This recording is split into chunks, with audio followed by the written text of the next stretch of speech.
একবার এক শিক্ষিত যুবক চাকরির জন্য দাঁড়ে দাঁড়ে ঘুরতেছিল।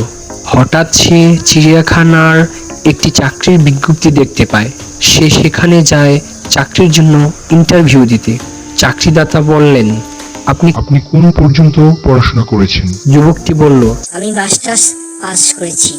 চাকরিদাতা বললেন, আপনি তো অনেক শিক্ষিত, তাহলে আপনি কি আমাদের চাকরি করতে পারবেন?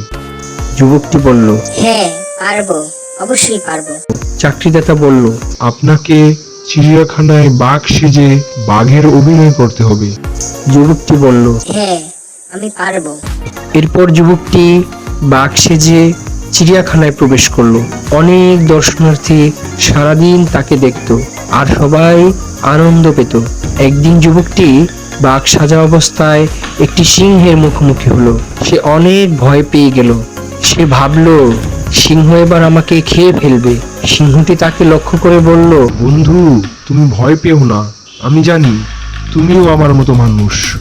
তখন তারা দুজনেই মুখোশ খুলে ফেললো। এরপর সিংহের মুখোশ পরা লোকটি বলল, আমিও তোমার মতো শিক্ষিত বেকার, সেজন্য এই চাকরি নিয়েছি।